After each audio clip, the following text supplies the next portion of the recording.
Hello everyone. Welcome back to my channel. Today I will tell you a simple and interesting story. Listen carefully and try to understand every sentences. Let's begin. Long ago, in a peaceful forest filled with tall trees, chirping birds, buzzing insects, and animals of every kind, there lived a proud and fierce snake named Sarpa. He lived under a large banyan tree at the edge of a field.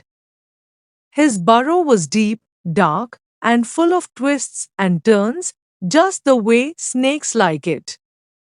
Sarpa was no ordinary snake. He was large, strong, and feared by all.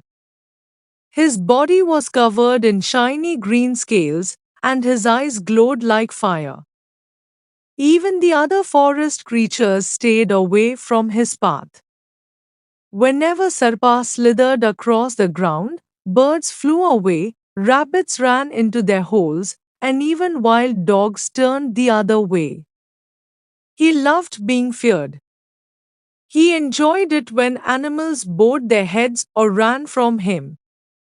But the more he was feared, the more arrogant and proud he became. And that pride, as we know, often leads to trouble. A snake's growing ego. In the beginning, Sarpa only hunted for food, frogs, rats, and sometimes small birds. But slowly, his pride grew so much that he began attacking animals just to prove his power. Even if he wasn't hungry, he would bite or scare anyone who came too close. One day, a gentle rabbit came hopping by near his burrow. Sarpa hissed loudly and struck the poor rabbit, killing it instantly. The rabbit hadn't even noticed him, but Sarpa didn't care. I am the ruler of this forest, he said to himself. Everyone should know that coming near me is a mistake. Many animals were saddened by Sarpa's cruelty. Even the wise old owl who lived in the banyan tree above him once said, pride has poisoned his heart. One day, the forest will teach him a lesson he'll never forget. But Sarpa didn't listen. He laughed at the owl and hissed, you're just a bird. I am the king of this ground. Seasons changed. Time passed. The seasons came and went. Sarpa continued his reign of terror.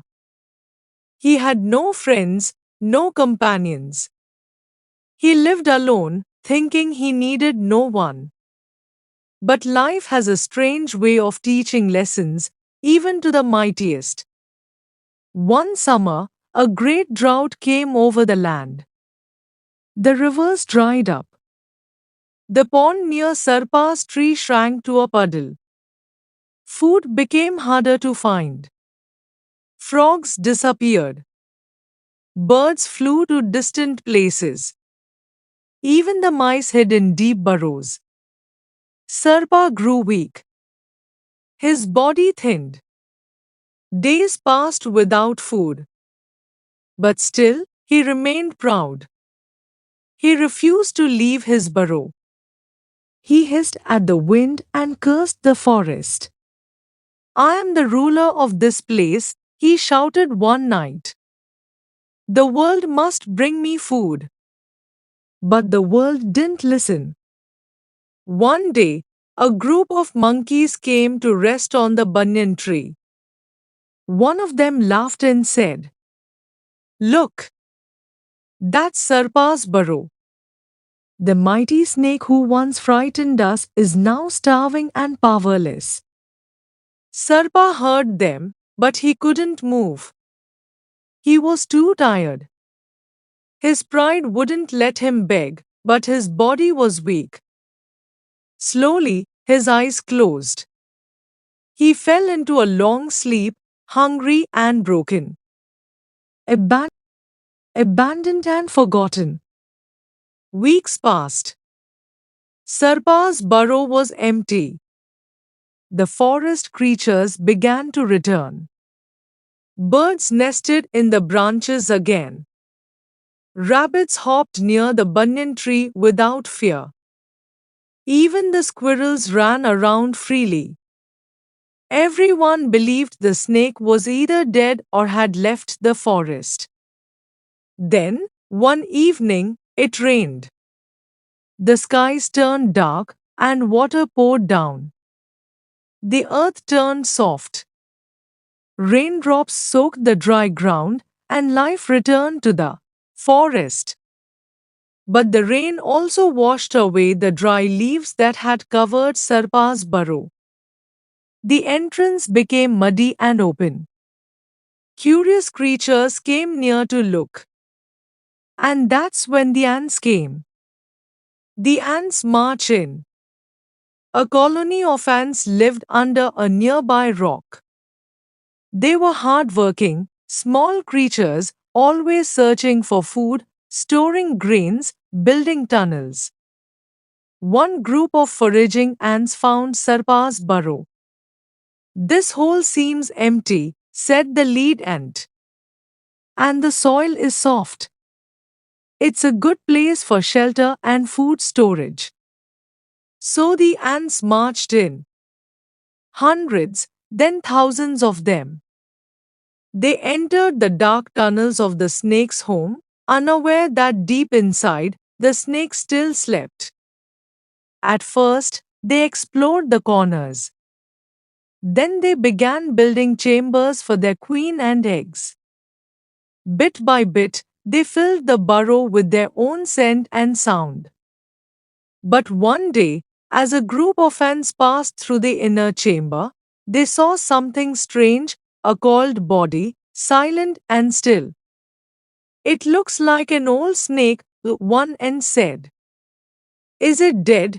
Asked another. Let's find out. Cautiously, they crept forward. Some ants touched the snake's cold scales. Others walked over its head. Sarpa felt them. His eyes opened slowly. His body ached. He tried to lift his head, but it was too late. The ants had already sensed movement. They knew danger. And so, they attacked. The great lesson. Thousands of ants crawled over the snake's body.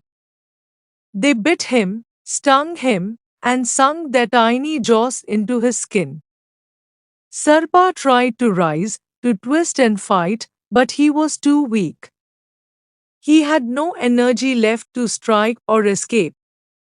His great body rolled in pain, but it only crushed more ants, making the rest angrier. The ants kept biting, attacking from every side. Some entered his mouth and nose. Others bit into his eyes and tail.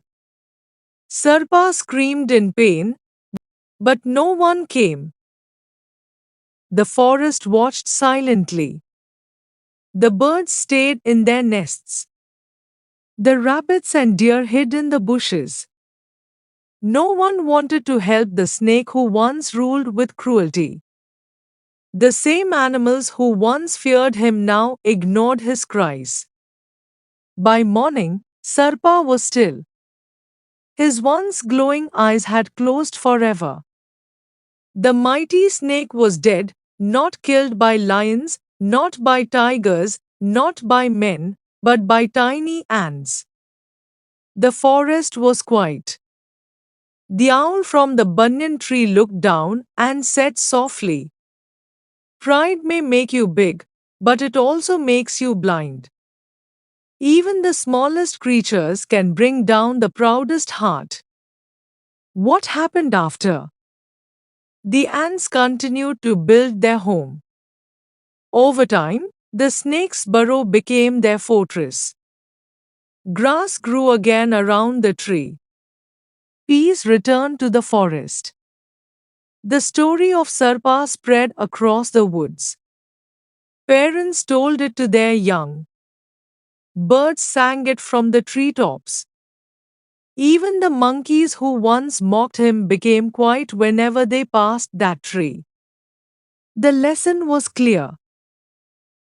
Moral of the story: pride and cruelty lead to loneliness and defeat. Stay humble, stay kind. Subscribe to the channel for more stories.